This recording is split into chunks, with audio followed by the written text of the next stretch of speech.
Biopharma Shakti, meaning biopharma strategy for health advancement through knowledge, technology, and innovation. India's disease burden is observed to be shifting towards non-communicable diseases like diabetes, cancer, and autoimmune disorders. Biologic medicines are key to longevity and quality of life at affordable costs. To develop India as a global biopharma manufacturing hub,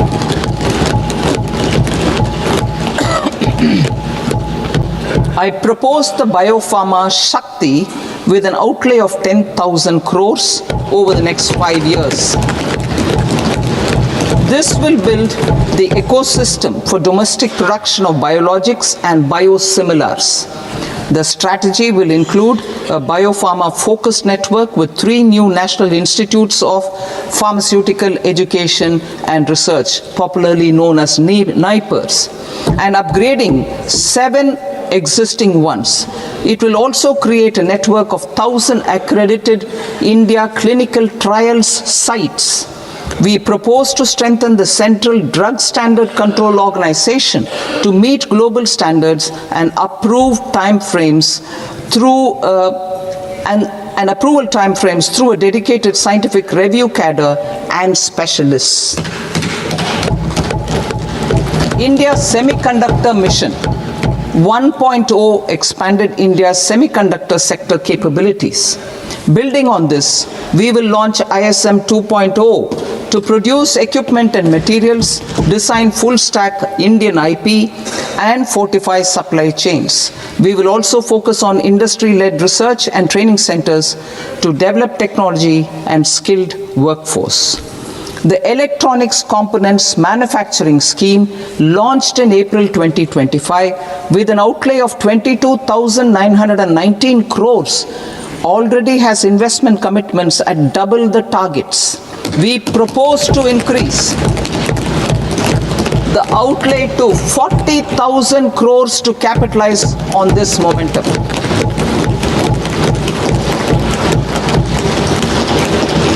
A scheme for rare earth permanent magnets was launched in 2025 November.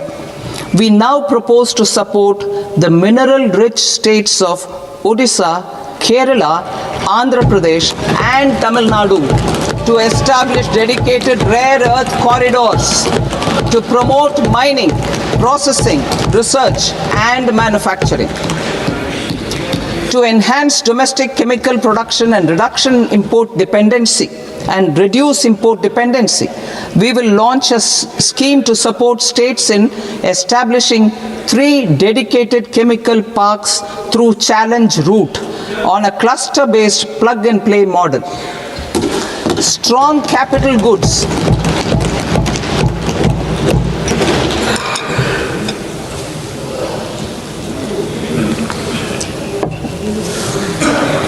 Strong capital goods capability is a determinant of productivity and quality across different sectors. Towards building this capacity, I propose the following. High-tech tool rooms will be established by central public sector enterprises at 2 locations as digitally enabled automated service bureaus that locally design, test, and manufacture high-precision components at scale and at lower cost. 2. A scheme for enhancement of construction and infrastructure equipments will be introduced to strengthen domestic manufacturing of high value and technologically advanced CIE. This can range from lifts in a multi-storied apartment or firefighting equipment in multiplexes, large or small, and to tunnel boring equipments for building metros and high-altitude roads. I also propose a scheme for container manufacturing to create a globally competitive container manufacturing ecosystem with a budgetary allocation of 10,000 crores over a 5-year period. For the labor-intensive textile sector, I propose an integrated program with 5 subparts. 1. The National Fiber Scheme for Self-Reliance in Natural Fibers, such as silk, wool and jute, man-made fibers and new age fibers.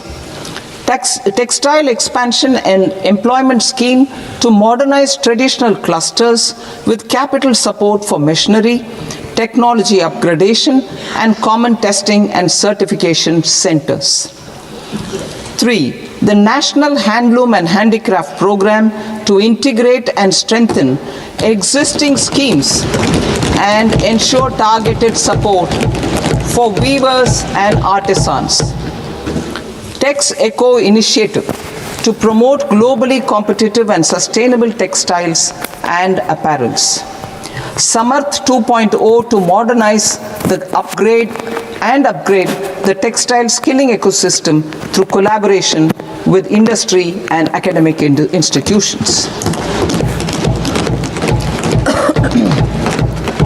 Further, I propose to set up mega textile parks in challenge mode. They can also focus on bringing value addition to technical textiles. I propose to launch the Mahatma Gandhi Gram Swaraj initiative to strengthen khadi, handloom and handicrafts. This will help in global market linkage and branding. It will streamline and support training, skilling, quality of process and production. This will benefit our weavers, village industries, one district, one product ODOP initiative and also our rural youth. India has the potential to emerge as a global hub for high quality, affordable sports goods. I propose a dedicated initiative for sports goods that will promote manufacturing, research and innovation in equipment design as well as material sciences. Rejuvenation of legacy industrial clusters. I propose to introduce a scheme to revive 200 legacy industrial clusters to improve their cost competitiveness and efficiency through infrastructure and technology upgradation. Creating champion SMEs and supporting micro enterprises. Recognizing MSMEs as a vital engine of growth, I propose a 3-pronged approach to help them grow as champions. Equity support. I propose to introduce a dedicated 10,000 crores SME growth fund to create future champions, incentivizing enterprises based on select criteria. I also propose to top up the Self-Reliant India Fund set up in 2021 with 2,000 crores to continue support to micro enterprises and maintain their access to risk capital. Liquidity support. With TREDS, more than 7 lakh crore has been made available to MSMEs. To leverage its full potential, I propose 4 measures. 1. Mandate TREDS as the transaction settlement platform for all purchases from MSMEs by CPSEs, serving as a benchmark for other corporates. 2. Introduce a credit guarantee support mechanism through CGTMSE for invoice discounting on TREDS platform. 3. Link GEM with TREDS for sharing information with financiers about government purchases from MSMEs, encouraging cheaper and quicker financing. 4. Introduce TREDS receivables as asset-backed securities, helping develop a secondary market, enhancing liquidity and settlement of transactions. Professional support. Government will facilitate professional institutions such as the ICAI, ICSI, ICMAI to design short-term modular courses and practical tools to develop a cadre of corporate mitras, especially in Tier 2 and Tier 3 towns. These accredited para-professionals will help MSMEs meet compliance requirements at affordable costs. Infrastructure. During this past decade, our government has undertaken several initiatives for large-scale enhancement of public infrastructure, including through new financing instruments such as Infrastructure Investment Trust in WITS and Real Estate Investment Trust REITs, and institutions like NIIF and NABFID. We shall continue to focus on developing infrastructure in cities with over 5 lakh population, that is Tier 2, Tier 3 cities, which have expanded to become growth centers. Public capital expenditure has increased manifold from 2 lakh crore in 2014-15 to an allocation of 11.2 lakh crore in BE 25-26. In this coming year, that is financial year 2026-27, I propose to increase it to 12.2 lakh crores to continue the momentum. To strengthen the confidence of private developers regarding risks during infrastructure development and construction phase, I propose to set up an infrastructure risk guarantee fund to provide prudentially calibrated partial credit guarantee to lenders. Over the years, REITs have emerged as a successful instrument for asset monetization. I propose to accelerate recycling of significant real estate assets of the CPSEs through the setting up of dedicated REITs. To promote environmentally sustainable movement of cargo, I propose to 1. Establish new dedicated freight corridors connecting Dankuni in the east to Surat in the west. Operationalize 20 new national waterways over the next 5 years,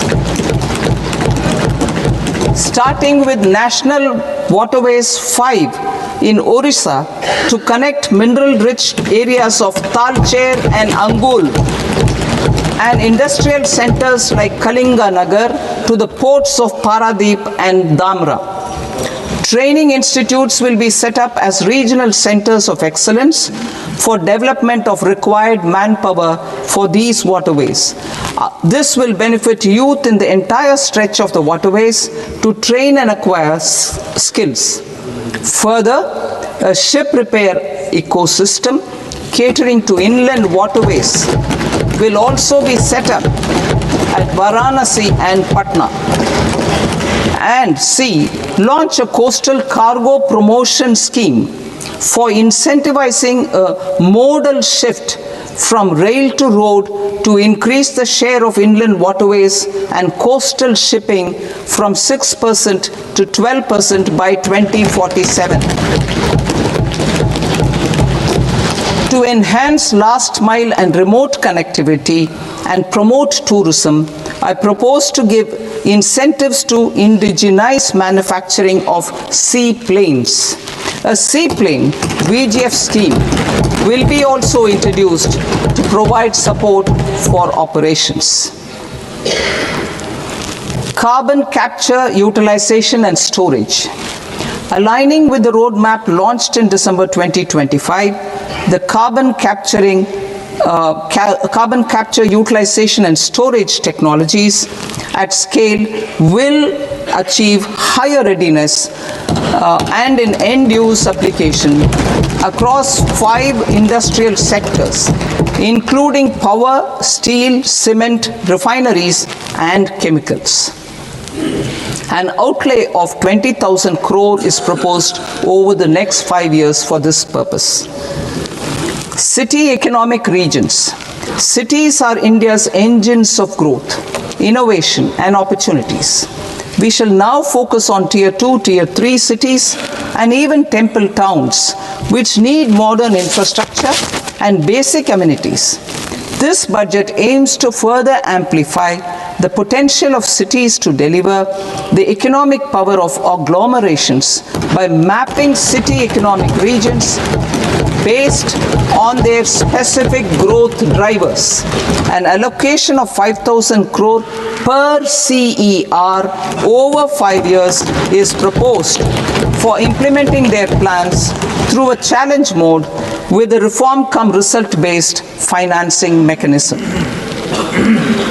In order to promote environmentally sustainable passenger systems, we will develop 7 high-speed rail corridors between cities as growth connectors, namely Mumbai to Pune, Pune to Hyderabad, Hyderabad to Bengaluru, Hyderabad to Chennai, Chennai to Bengaluru, Delhi to Varanasi, Varanasi to Siliguri.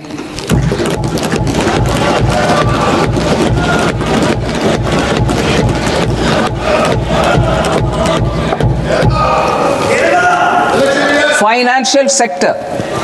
The Indian banking sector today is characterized by strong balance sheet, historic highs in profitability, improved asset quality, and coverage exceeding 98% of villages in the country.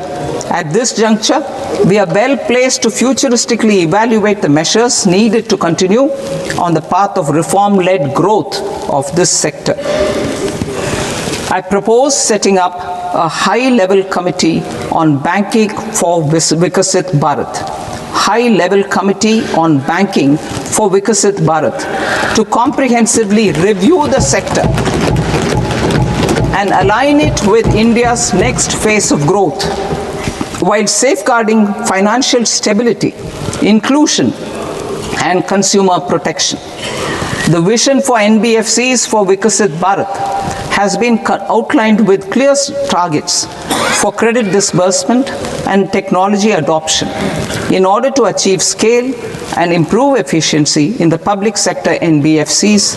As a first step, it is proposed to restructure the Power Finance Corporation and Rural Electrification Corporation. I propose a comprehensive review of the foreign exchange management non-debt instruments rules to create a more contemporary, user-friendly framework for foreign investments consistent with India's evolving economic priorities. Corporate bond market. I propose to introduce a market-making framework with suitable access to funds and derivatives on corporate bond indices. I also propose to introduce total return swaps on corporate bonds. Municipal bonds. To encourage the issuance of municipal bonds of higher value by larger cities, I propose an incentive of 100 crore rupees for a single bond issuance. 100 crore rupees for a single bond issuance of more than 1,000 crore. The current scheme under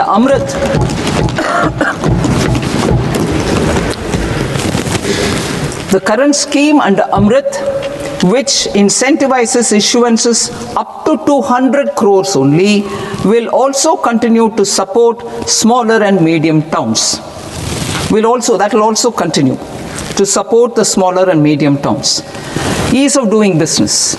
Individual persons resident outside India, PROI, will be permitted to invest in equity instruments of listed Indian companies through the Portfolio Investment Scheme. It is also proposed to increase the investment limit for an individual PROI under the scheme from 5% to 10%, with an overall investment limit for all individual PROIs to 24% from the current 10%. Emerging technologies including AI. 21st century is technology driven. Adoption of technology is for the benefit of all people. Farmers in the field, women in STEM, youth keen to upskill, and Divyangjan to access newer opportunities. The government has taken several steps to support new technologies through AI Mission, National Quantum Mission, Anusandhan National Research Fund, and Research and Development and Innovation Fund. Our second kartavya is to fulfill aspirations and build capacities. Close to 25 crore individuals have come out of multi-dimensional poverty through a decade of our government's sustained and reform-oriented efforts.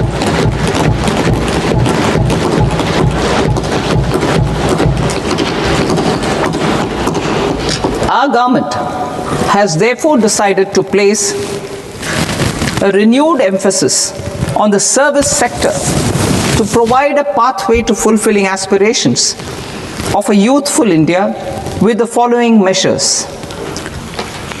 I propose to set up a high-powered education to employment and enterprises standing committee to recommend measures that focus on services sector as a core driver of Vikasit Bharat. This will make us a global leader in services with a 10% global share by 2047. The committee will prioritize areas to optimize the potential for growth, employment, and exports. They will also assess the impact of emerging technologies, including AI, on jobs and skill requirements and propose measures thereof. To create a range of skilled career pathways, a new range of skilled career pathways for our youth, I propose interventions in the following sectors. Health. Existing institutions for allied health professionals will be upgraded and new AHP institutions established in private and government sectors. This will cover 10 selected disciplines, including optometry, radiology, anesthesia, OT technology, applied psychology, and behavioral health, and add 1 lakh AHPs over the next 5 years. A strong care system covering geriatric and allied care services will be built. A variety of NSQF-aligned programs will be developed to train multi-skilled caregivers, combining core care and allied skills such as wellness, yoga, and operation of medical assistive devices. In the coming year, 1.5 lakh caregivers will be trained.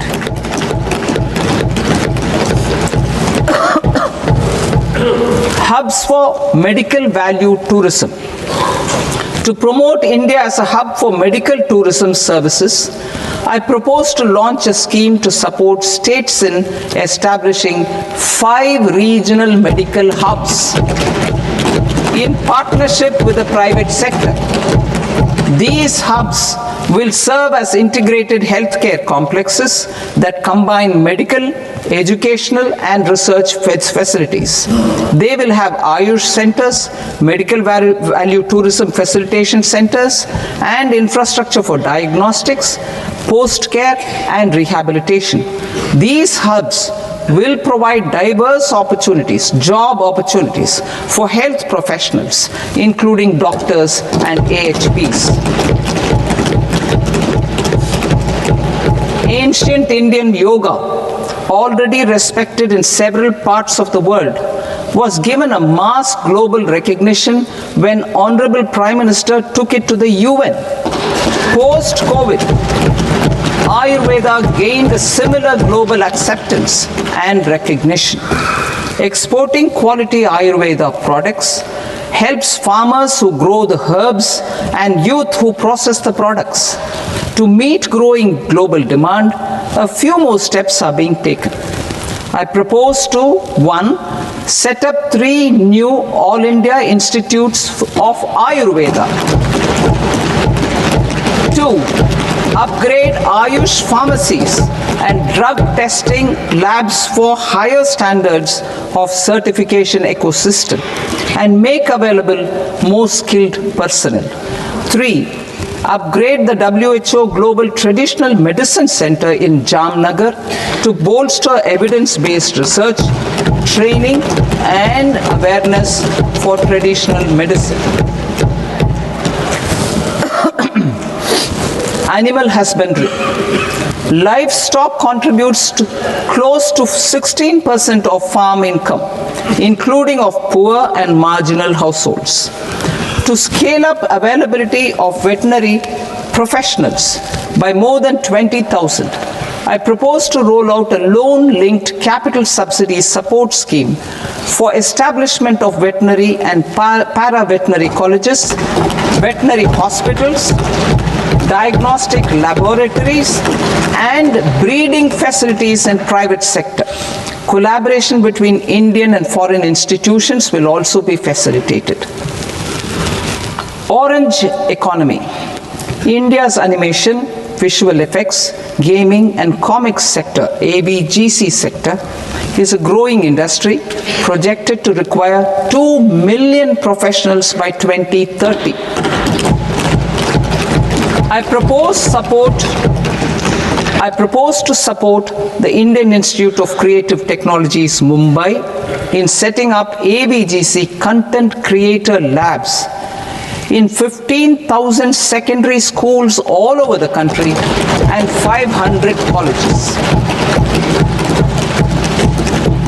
The Indian design industry is expanding rapidly, and yet there is a shortage of Indian designers.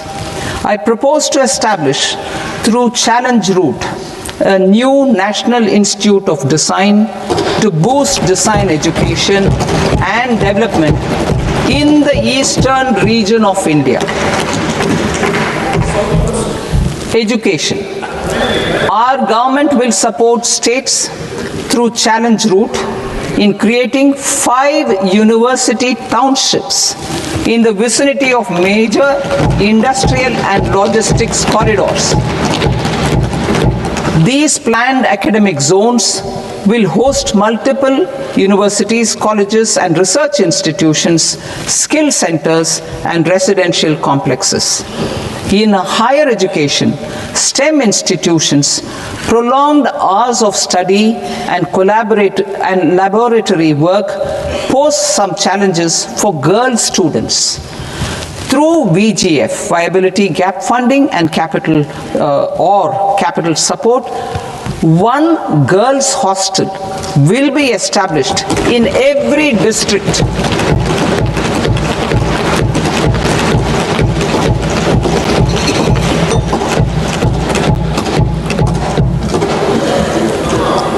To promote astrophysics and astronomy via immersive experiences, 4 telescope infrastructure facilities will be set up or upgraded. The National Large Solar Telescope, the National Large Optical Infrared Telescope, the Himalayan Chandra Telescope, and the Cosmos 2 Planetarium. Tourism. The tourism sector has the potential to play a large role in the employment generation, forex earnings, and expanding the local economy. I propose to set up a National Institute of Hospitality by upgrading the existing National Council for Hotel Management and Catering Technology. It will function as a bridge between academia, industry, and government. I also propose a pilot scheme for upskilling 10,000 guides in 20 iconic tourist sites through a standardized, high-quality, 12-week training course in hybrid mode in collaboration with the Indian Institute of Management. A national destination digital knowledge grid will be established to digitally document all places of significance, cultural, spiritual, and heritage.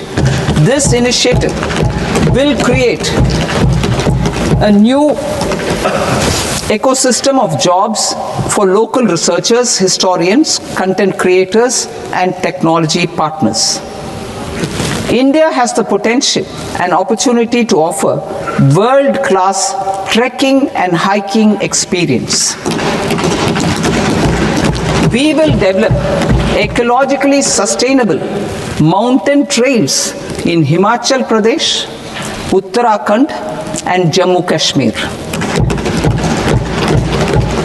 Also in Araku Valley in the Eastern Ghats and Podigai Malai in the Western Ghats. Turtle trails along key nesting sites in the coastal areas of Odisha, Karnataka, and Kerala. And 3 bird watching trails along the Pulikat Lake in Andhra Pradesh, Tamil Nadu. It's on the border. Under the visionary leadership of Honorable Prime Minister, we established the International Big Cat Alliance in 2024.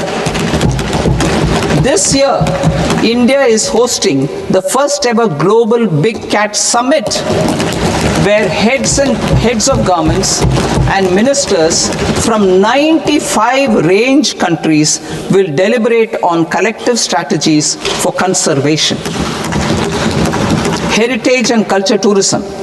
I propose to develop 15 archaeological sites, including Lothal, Dolavira, Rakigadi, Adichanallur, Saranath, Hastinapur, and Leh Palace into vibrant experiential cultural destinations. Excavated landscapes will be open to the public through curated walkways. Immersive storytelling skills and technologies will be introduced to help conservation labs, interpretation centers, and guides. The sports sector provides multiple means of employment, skilling, and job opportunities. Taking forward the systematic nurturing of sports talent which is set in motion through the Khelo India program earlier, I propose to launch a Khelo India mission to transform the sports sector over the next decade. The mission will facilitate an integrated talent development pathway supported by training centers which are foundational, intermediate, and elite levels. B, systematic development of coaches and support staff. C, integration of sports science and technology. D, competitions and leagues to promote sports culture and provide platforms. And E, development of sports infrastructure for training and competition. Our third Kartavya aligns with our vision of Sabka Saath, Sabka Vikas towards Vikasit Bharat. This requires targeted efforts for 1. Increasing farmer incomes through productivity enhancement and entrepreneurship, with special attention to small and marginal farmers. B. Empowering Divyangjan through access to livelihood opportunities, training, and high-quality assistive devices. C. Empowering the vulnerable to access mental health and trauma care. D. Focus on the Purvodaya states and the Northeast region to accelerate development and employment opportunities. Fisheries. We will undertake initiatives for integrated development of 500 reservoirs and Amrit Sarovars. 2. Strengthen the fisheries value chain in coastal areas and enable market linkages involving startups and women-led groups together with fish farmer producer organizations. Animal husbandry. To provide quality employment opportunities in rural and peri-urban areas, we will support the animal husbandry sector in entrepreneurship development through a credit-linked subsidy program, B. Scaling up and modernization of livestock enterprises. C. Enhanced creation of livestock, dairy and poultry. I'll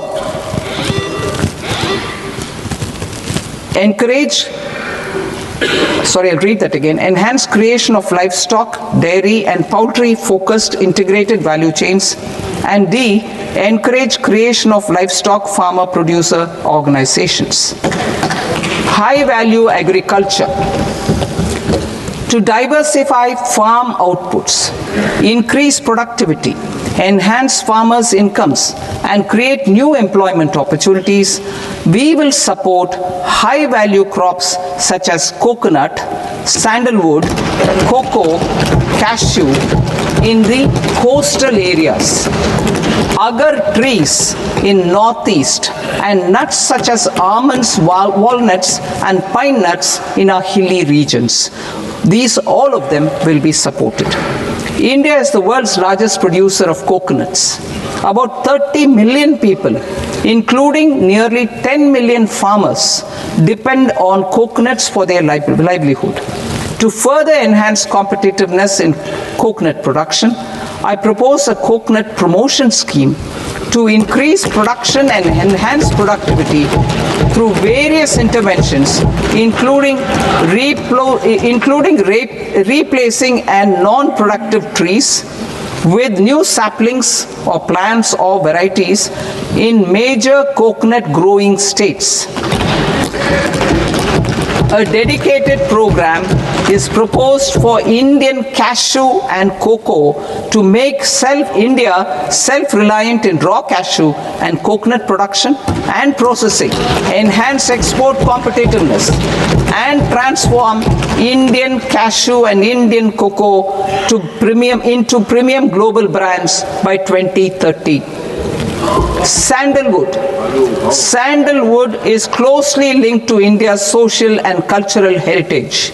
Our government will partner with state governments to promote focused cultivation and post-harvest processing to restore the glory of the Indian sandalwood ecosystem, to rejuvenate old, low-yielding orchards and expand high-density cultivation of walnuts, almonds, and pine nuts. We will support a dedicated program to enhance farmer incomes and in bringing value addition by engaging youth. Bharat Vistar, that is virtually integrated system to access agricultural resources. I propose to launch Bharat Vistar, a multilingual AI tool that shall integrate the AgriStack portals and the ICAR package on agricultural practices with AI systems. This will enhance farm productivity, enable better decisions for farmers, and reduce risk by providing customized advisory support. She Marts for rural women-led enterprises. Building on the success of Lakpati Didi program, I propose to help women take the next step from credit-linked livelihoods to being owners of enterprises. Self-help entrepreneur, She Marts will be set up as community-owned retail outlets within the cluster-level federations through enhanced and innovative financing instruments. Empowering Divyangjan. Divyangjan Kaushal Yojana. Information technology, AVGC sectors, hospitality and food and beverages sectors often offer task-oriented and process-driven roles which are suitable for Divyangjan. We will ensure dignified livelihood opportunities through industry-relevant and customized training specific to each Divyangjan group. Divyang Sahara Yojana. Timely access to high-quality assistive devices for all eligible Divyangjan is a fundamental need. I propose to 1. Support the Artificial Limbs Manufacturing Corporation of India, ALIMCO, to set up and to scale up production of assistive devices, invest in R&D and AI integration, strengthen PM Divyasha Kendras, and support setting up of assistive technology marts as modern retail style centers where Divyangjan and senior citizens can see, try and purchase assistive products. Reaffirming our commitment to mental health and trauma care. There are no national institutes for mental health care in North India. We will therefore set up a NIMHANS 2 and also upgrade national mental health institutes in Ranchi and in Tezpur as regional apex institutions. Emergencies expose families, particularly the poor and vulnerable, to unexpected expenditure.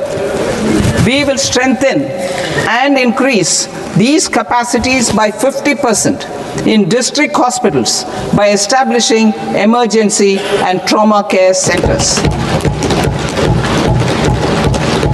Focus on Purvodaya states and northeastern regions. Purvodaya, I propose the development of an integrated East Coast industrial corridor with a well-connected node at Durgapur, creation of 5 tourism destinations in 5 Purvodaya states, and the provision of 4,000 e-buses.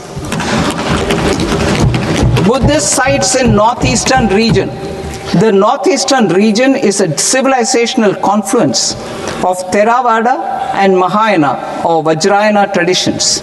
I propose to launch a scheme for development of Buddhist circuits in Arunachal Pradesh, Sikkim, Assam, Manipur, Mizoram and Tripura. The scheme will cover preservation of temples and monasteries, pilgrimage interpretation centers, connectivity and pilgrim amenities. 16th Finance Commission. On 17th November 2025, the 16th Finance Commission submitted its report to the President. As mandated under Article 281 of the Constitution, the government is to lay the report along with the explanatory memorandum on the action taken report on the recommendations of the Commission in Parliament, which, Sir, Honourable Speaker, you've allowed me to do at the commencement of this session. The government has accepted the recommendation of the Commission to retain the vertical share of devolution at 41%. As recommended by the Commission, I have provided 1.4 lakh crores of rupees to the states for the year 2026-2027 as Finance Commission grants. These include rural and urban local body and disaster management grants. Fiscal consolidation. Government has been delivering on our fiscal commitments consistently without compromising on social needs. To strive towards accepted standards of fiscal management in Budget 25-26, I had indicated that the central government would target reaching a debt to GDP ratio of 50 plus or minus 1% by 2030-31.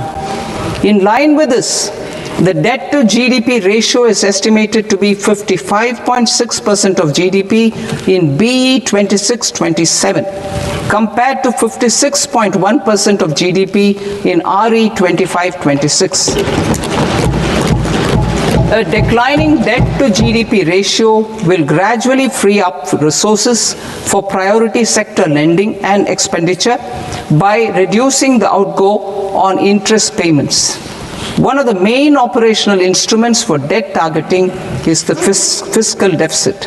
I am happy to inform this august House that I fulfilled my commitment made in 2021-2022 to reduce fiscal deficit below 4.5% of GDP by 25-26. In RE 25-26, The fiscal deficit has been estimated at par with BE of 2025-26 at 4.4% of GDP. In line with the new fiscal prudence path of debt consolidation, the fiscal deficit in BE 26-27 is estimated to be 4.3% of the GDP.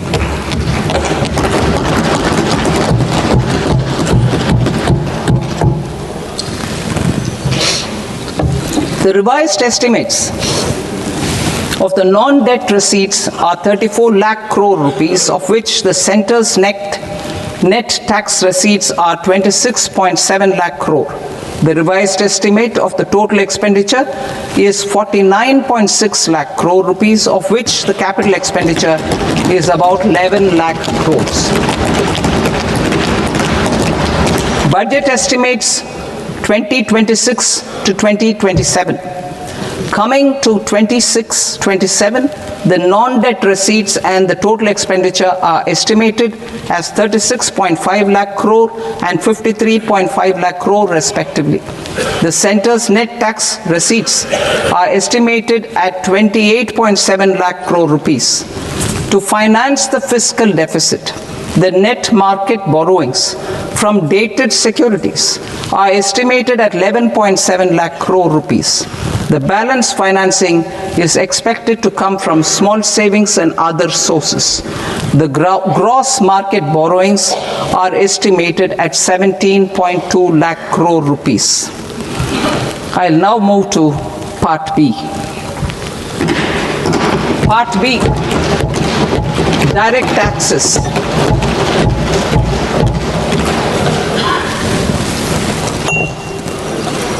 Honorable Speaker, sir, I now present my proposals on direct taxes. New Income Tax Act. In July 2024, I announced a comprehensive review of the Income Tax Act 1961. This was completed in a record time, and the Income Tax Act 2025 will come into effect from 1st April 2026. The simplified income tax rules and forms will be notified shortly, giving adequate time to taxpayers to acquaint themselves with its requirements. The forms have been redesigned such that ordinary citizens can comply without difficulty. Ease of living. I propose that any interest awarded by the Motor Accident Claims Tribunal to a natural person will be exempt from income tax, and any TDS on this account will be done away with.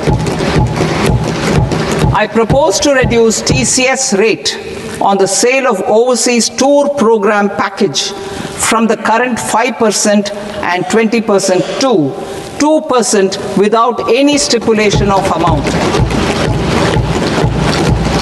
I propose to reduce TCS rate for pursuing education and for medical purposes under the Liberalized Remittance Scheme, popularly known as LRS, from 5% to 2%. Supply of manpower services is proposed to be specifically brought within the ambit of payment to contractors for the purpose of TDS to avoid ambiguity. Thus, TDS on these services will be at the rate of either 1% or 2% only. I propose a scheme for small taxpayers, wherein a rule-based automated process will enable obtaining a lower or nil deduction certificate instead of filing an application with the assessing officer. For the ease of taxpayer holding securities in multiple companies, I propose to enable depositories to accept Form 15G or Form 15H from the investor and provide it directly to various relevant companies. I propose to extend time available for revising returns from 31st December to up to 31st March with the payment of a nominal fee. I also propose to stagger the timeline for filing of tax returns. Individuals with ITR 1 and ITR2 returns will continue to file till 31st July, and non-audit business cases or trusts are proposed to be allowed time till 31st August. TDS on sale of immovable property by a non-resident is proposed to be deducted and deposited through resident buyers and his or her PAN-based challan instead of requiring a TAN, which is a temporary accounting number. To address practical issues of small taxpayers like students, young professionals, tech employees, relocated NRIs, and such others, I propose to introduce a one-time 6-month foreign asset disclosure scheme for these taxpayers to disclose income or assets below a certain size.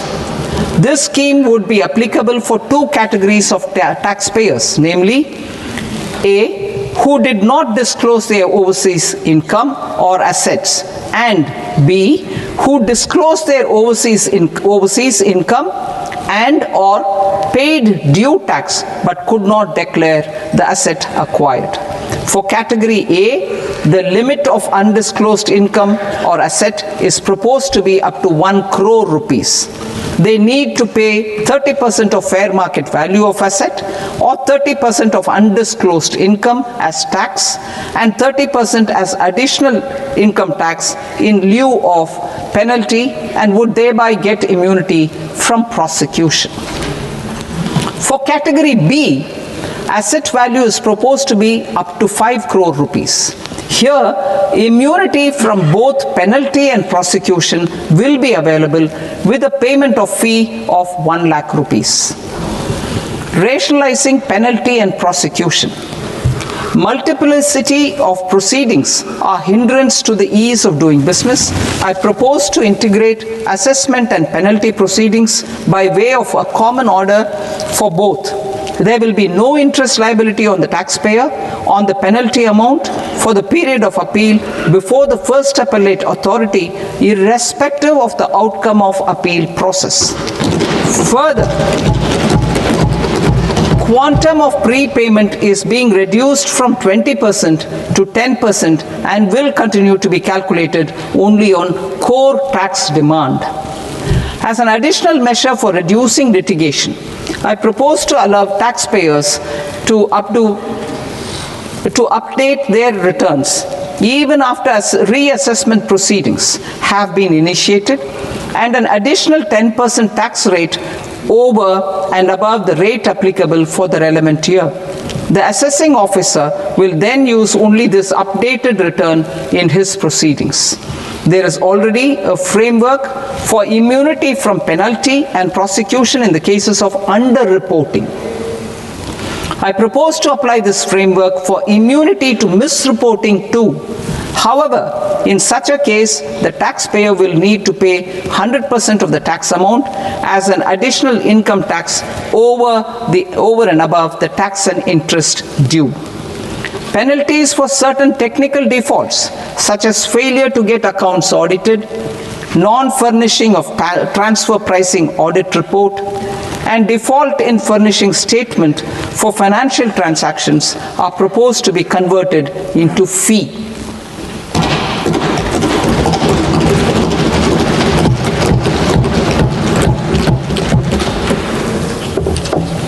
I propose to rationalize prosecution framework under Income Tax Act while maintaining a careful balance for deterrence in some serious offense.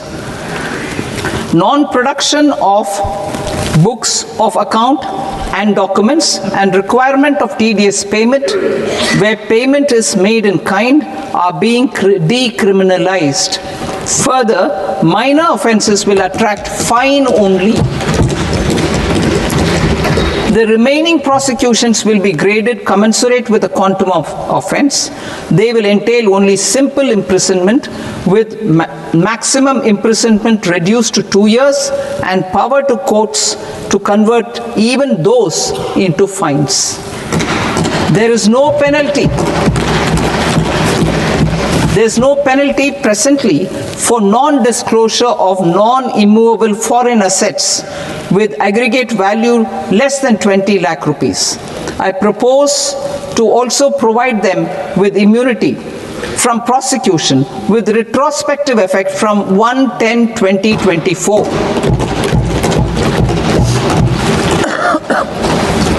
Cooperatives. Deduction is already allowed to a primary cooperative society engaged in supplying milk, oilseeds, fruits or vegetables raised or grown by its members. I propose to extend this deduction to also include supply of cattle feed and cotton seed produced by its members. I propose to allow inter-cooperative society dividend income as deduction under the new tax regime to the extent it is further distributed to its members. I further propose to allow exemption for a period of 3 years to dividend income received by a notified national cooperative federation on their investments made in companies up to 31/1/2026. This exemption would be allowed only for dividends further distributed to its member cooperatives. Supporting IT sector as India's growth engine. India is a global leader in software development services, IT-enabled services, knowledge process outsourcing services, and contract R&D services relating to software development. These businesses and their segments are quite interconnected with each other. All these services are proposed to be clubbed under a single category of information technology services with a common safe harbor margin of 15.5% applicable to all. The threshold for availing safe harbor for IT services is being enhanced substantially from 300 crore rupees to 2,000 crore rupees. Safe harbor for IT services shall be approved by an automated rule-driven process without any need for tax officer to examine and accept the application. Once applied by an IT services company, the same safe harbor can be continued for a period of 5 years at a stretch at its choice. For IT services companies who want to conclude advanced pricing agreement, APA, I propose to fast-track unilateral APA process for IT services and endeavor to conclude it within a period of 2 years. The period of 2 years can be extended by a further period of 6 months on taxpayers' request. I propose to extend the facility of modified returns available to the entity entering APA to its associated entities also. Attracting global business and investment. Recognizing the need to enable critical infrastructure and boost investment in data centers, I propose to provide tax holiday till 2047 to any foreign company that provides cloud services to customers globally by using data center services from India. It will, however, need to provide services to Indian customers through an Indian reseller entity. I also propose to provide a safe harbor of 15% on cost in case the company providing data center services from India is a related entity. To harness the efficiency of just-in-time logistics for electronic manufacturing, I propose to provide safe harbor to non-residents for component warehousing in a bonded warehouse at a profit margin of 2% of the invoice value. The resultant tax of about 0.7% will be much lower than in competing jurisdictions. To provide fillip to toll manufacturing in India, I propose to provide exemption from income tax for 5 years to any non-resident who provides capital goods, equipment, or tooling to any toll manufacturer in a bonded zone.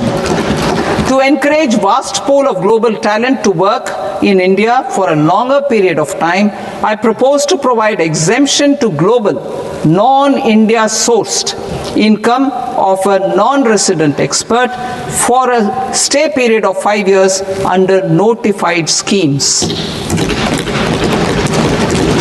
I propose to provide exemption from minimum alternate tax, the MAT, to all non-residents who pay tax on presumptive basis. Tax administration.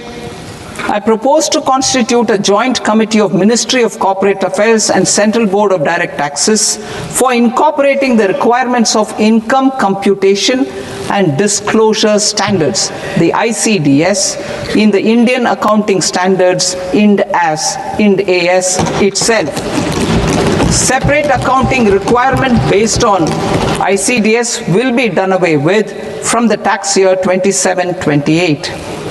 To support Prime Minister Modi's vision of homegrown accounting and advisory firms to become global leaders, I propose to rationalize the definition of accountant for the purposes of safe harbor rules. Other tax proposals. Change in taxation of buyback was brought in to address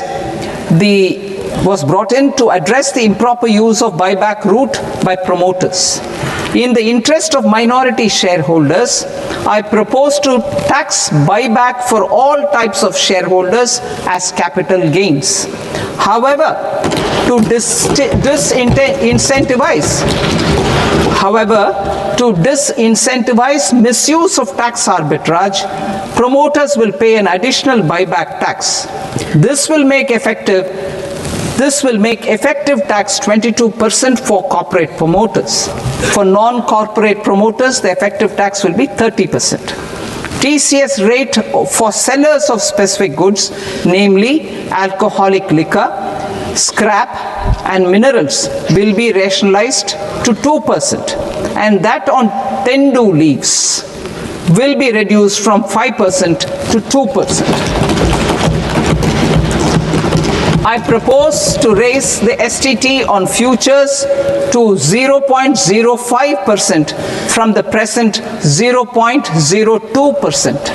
STT on options premium and exercise of options are both proposed to be raised to 0.15% from the present rate of 0.1% and 0.125% respectively.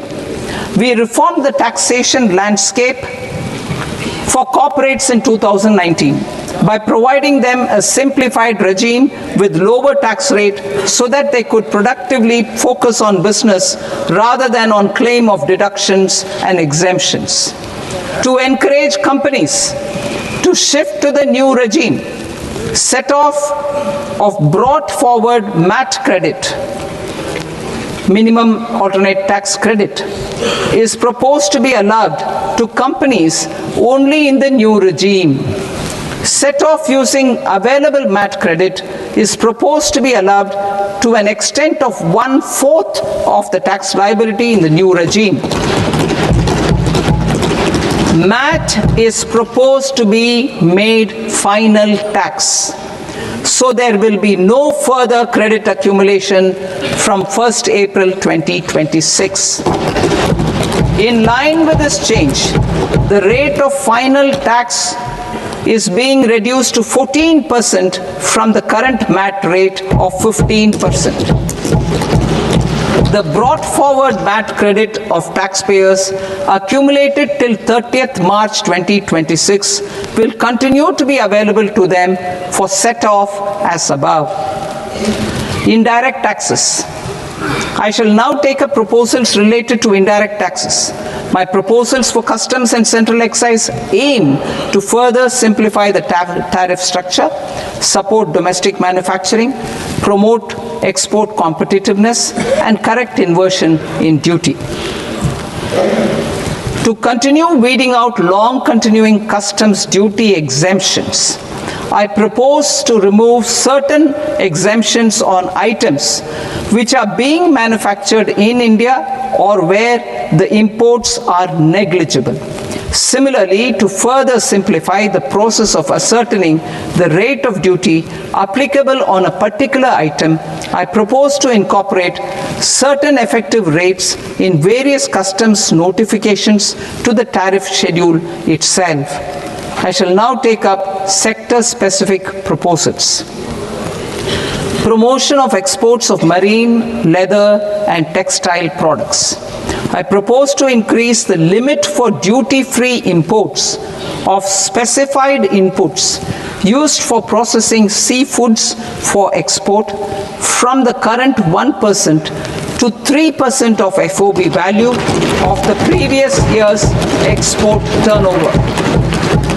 I also propose to allow duty-free imports of specified inputs, which is currently available for exports of leather or synthetic footwear, to exports of shoe uppers as well. I propose to extend the time period for export of final product from the existing 6 months to 1 year for exporters of leather or textile garments, leather or synthetic footwear, and other leather products. Energy transition and security. I propose to extend the basic customs duty exemption given to capital goods used for manufacturing lithium-ion cells for batteries to those used for manufacturing lithium-ion cells for battery energy storage systems also. I propose to exempt basic customs duty on import of sodium antimonate for use in manufacture of solar glass. Nuclear power. I propose to extend the existing basic customs duty exemption on imports of goods required for nuclear power projects till the year 2035 and expand it for all nuclear plants irrespective of their capacity. Critical minerals. It is proposed to provide basic customs duty exemption to the import of capital goods required for the processing of critical minerals in India. Biogas blended CNG. I propose to exclude the entire value of biogas while calculating the central excise duty payable on biogas blended CNG. Civil and defense aviation. I propose to exempt basic customs duty on components and parts required for the manufacture of civilian training and other aircrafts.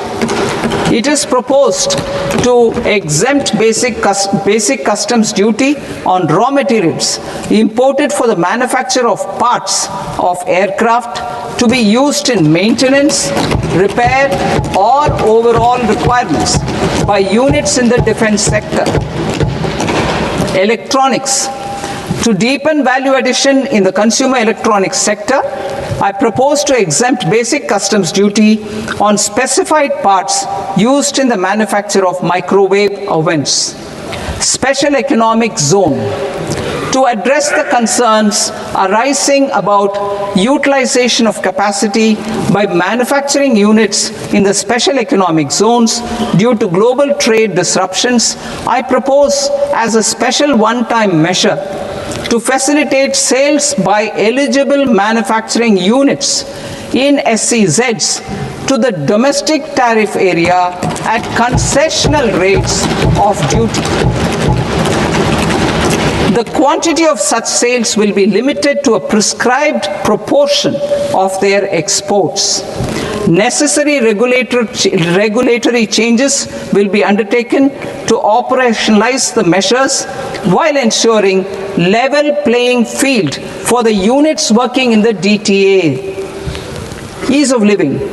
To rationalize the customs duty structure for goods imported for personal use, I propose to reduce the tariff rate on all dutiable goods imported for personal use from 20% to 10%. To provide relief to patients, particularly those suffering from cancer, I propose to exempt basic customs duty on 17 drugs or medicines. I propose also to add 7 more rare diseases for the purposes of exempting import duties on personal imports of drugs, medicines, and food for special medical purposes used in their treatment. Customs process. India's role and share in the global trade is poised for a major leap in line with our ambition and journey towards Vikasit Bharat. In this regard, I propose many measures for custom processes to have minimal intervention for smoother and faster movement of goods and greater certainty to the trade. Trust-based systems. I propose to enhance duty deferral period for Tier 2 and Tier 3 authorized economic operators, known as AEOs, from 15 days to 30 days. I propose to provide eligible manufacturer importers the same duty deferral facility. This should encourage them to get themselves accredited as a full-fledged Tier 3 AEO in due course. To provide greater certainty and for better business planning, I propose to extend validity period of advance ruling binding on customs from the present 3 years to 5 years. In the spirit of the whole of government approach,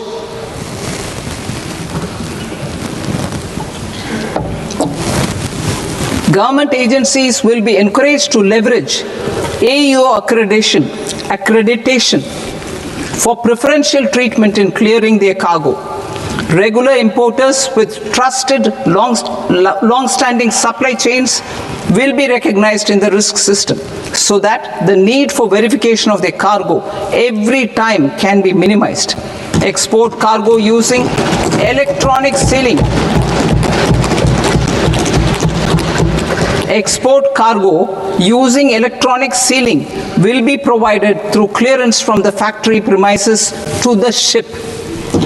For import of goods not needing any compliance, filing of bill of entry by a trusted importer and arrival of goods will automatically notify customs for completing their clearance formalities. This will enable goods to be released immediately on arrival.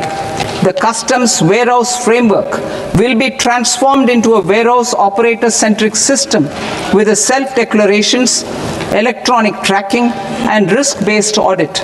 These reforms will move away from the current system of officer-dependent approvals and reduce transaction delays and compliance costs. Ease of doing business. Approvals required for cargo clearance from various government agencies will be seamlessly processed through a single and interconnected digital window by the end of the financial year. Processes involved in clearance of food, drugs, plant, and animal and wildlife products, accounting for about 70% of interdicted cargo, will be operationalized on this system by April 2026 itself. For goods not having any compliance requirement, clearance will be done by customs immediately after online registration is completed by the importer, subject to the payment of duty. Customs integrated system will be rolled out in 2 years as a single integrated and scalable platform for all customs processes. Utilization of non-intrusive scanning with advanced imaging and AI technology for risk assessment will be expanded in a phased manner with the objective to scan every container across all the major ports. New export opportunities to support Indian fishermen to fully harness the economic value of marine resources beyond our territorial waters. The following measures will be taken. A. Fish catch by an Indian fishing vessel in exclusive economic zone or on the high seas will be made free of duty. Landing of such fish on foreign port will be treated as export of goods. Safeguards will be put in place to prevent misuse during fish catch, transit, or transshipment. To support aspirations of India's small businesses, artisans, and startups to access global markets through e-commerce, I am pleased to announce complete removal of the current value cap of 10 lakh rupees per consignment on courier exports. In addition, handling of rejected and returned consignments will be improved with effective use of technology for identifying such consignments. I propose to revise provisions governing baggage clearance during international travel to address genuine concerns of passengers. The revised rules will enhance duty-free allowances in line with the present-day travel realities and provide clarity in temporary carriage of goods brought in or taken out. There are honest taxpayers who are willing to settle disputes by paying all their dues, but they get deterred due to negative connotation associated with penalty. They will now be able to close cases by paying an additional amount in lieu of penalty. Honorable Speaker, sir, with this, I commend the budget to this august House. Jai Hind.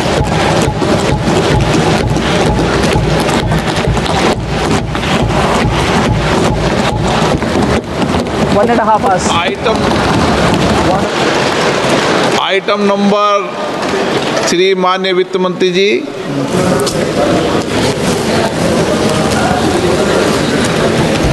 Item number 2, sir. 3 Sir, with your permission, I rise to lay on the table of the following statements under Section 3(1) of the Fiscal Responsibility and Budget Management Act of 2003, medium-term fiscal policy cum fiscal policy strategy statement, and macroeconomic framework statement. Item number 4 माननीय वित्त मंत्री जी। Sir, with your permission, I move for leave to introduce the Finance Bill 2026. प्रश्न ये कि विधेयक को पुनर्स्थापित करने की अनुमति प्रदान की जाए। जो सदस्य इस पक्ष में हाँ गए, जो सदस्य विरोध में ना गए, मेरे विचार में निर्णय हाँ वालों के पक्ष में, हाँ वालों के पक्ष में अनुमति प्रदान की जाती है। माननीय मंत्री जी, अब विधेयक पुनर्स्थापित करें। Sir, I introduce the bill. माननीय सदस्यगण, आपको सूचित किया जाता है कि माननीय वित्त मंत्री जी के बजट भाषण की कॉपी पब्लिकेशन काउंटर पर ली जाती है। बजट भाषण और बजट से संबंधित दस्तावेज आपके मोबाइल फोन और मेंबर पोर्टल्स पर ही उपलब्ध है। सभा की कार्रवाई कल सोमवार दिनांक 2 फरवरी 2026 को प्राप्त 11 बजे तक के लिए स्थगित की जाती है।